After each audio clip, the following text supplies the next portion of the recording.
What do you get when you add a rat and a roguelike together? A game jam. This week I want to talk about the trials and tribulations I faced on my first game jam. Join along as I share my story of how I created a winter-themed roguelike game while battling the craziness of a full-time job. So get ready for an adventure of a lifetime and let's get started.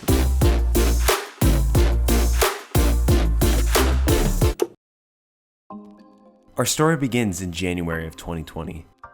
My friends and I were thinking about a couple of projects we wanted to work on, and we really just wanted to experiment making some games. We had always played around with the idea of maybe doing a game jam sometime, so I felt like this was the perfect opportunity for us to host a little game jam and just have fun creating a couple games without there being any pressure whatsoever. We also decided that we should make it winter themed because I live in Ohio and there's snow practically everywhere all the time. So I thought it was fitting, and so we decided to call it the Great Winter Game Jam. The rules were pretty simple. The game had to be winter themed at some level, whether it was Christmas or just snowmen battling outside.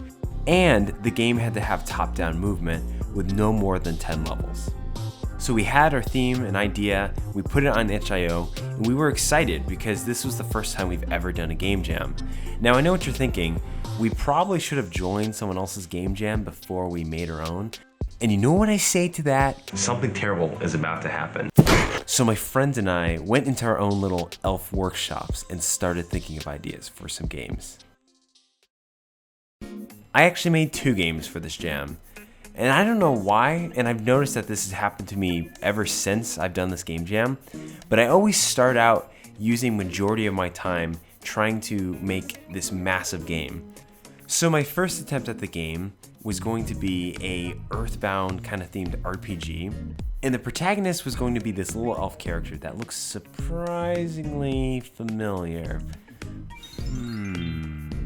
I have to say, I actually had a blast working on this project, and I made a lot of music that was really new and different for me, and I thought the soundtrack was very compelling and interesting. But the problem was, I was trying to make this epic RPG for a small game jam, and that was not the purpose.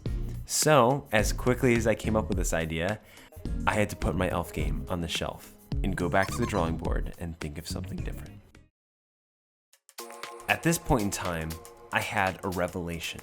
An idea came down from heaven, and I thought, what if I make a game about rats? Now, you may be asking, what does rats have to do with winter?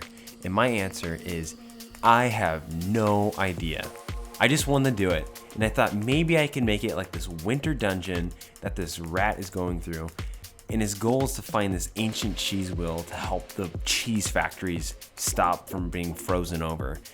My thought is that if this rat is going through this dungeon, then there's only one type of game that I can make, and that's a roguelike. Now, before you go into the comments and correct me that, oh, technically it's a roguelite. I know, I'm getting there.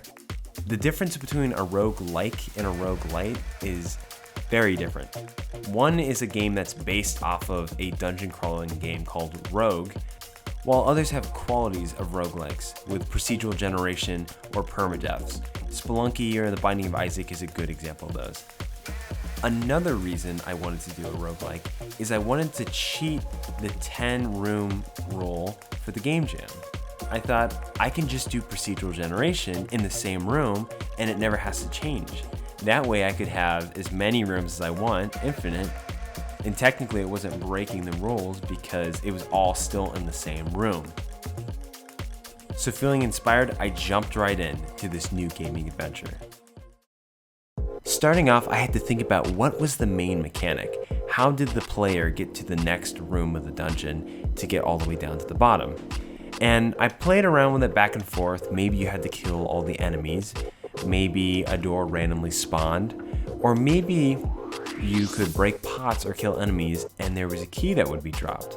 And if you pick up that key, you could use it to open the door. I thought that could be an interesting approach because you don't always have to fight the enemies.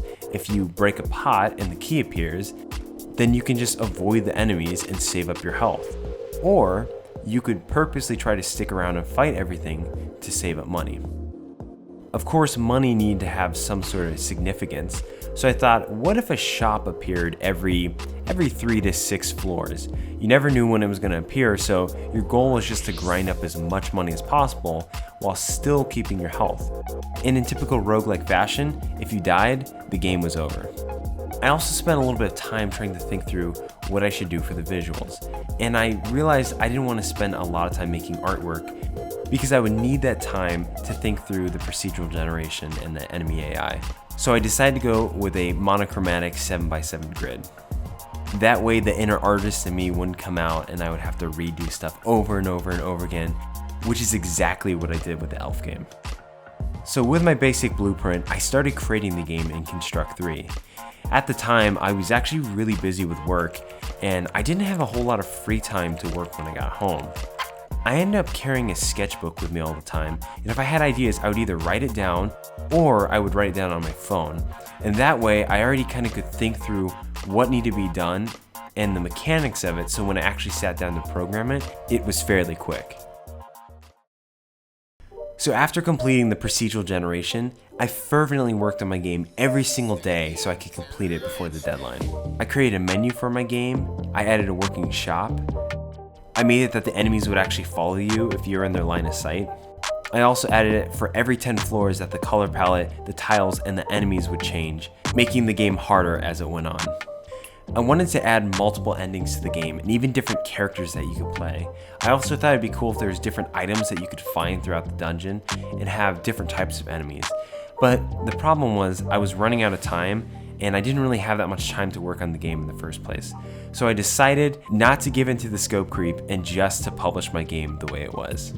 I spent the last day of the jam working on some of the branding for the itch.io page. I thought it'd be fun if I called the game Squeaks and Squalls, kind of playing off the rat theme and the winter, and I submitted the game with barely any time to spare. Overall, I'm really happy with how Squeaks and Squalls turned out. It was really exciting to work on a genre that I had never done before. I also was really proud of myself for finishing a game when I was super busy at work. It's really easy for us to get distracted with life, whether you're in school or whether you're working full time, or whether you just don't feel like making anything. And it always feels so good to just finish something and accomplish a goal. And that's why I think game jams are great. Is Squeaks and Squalls a polished game?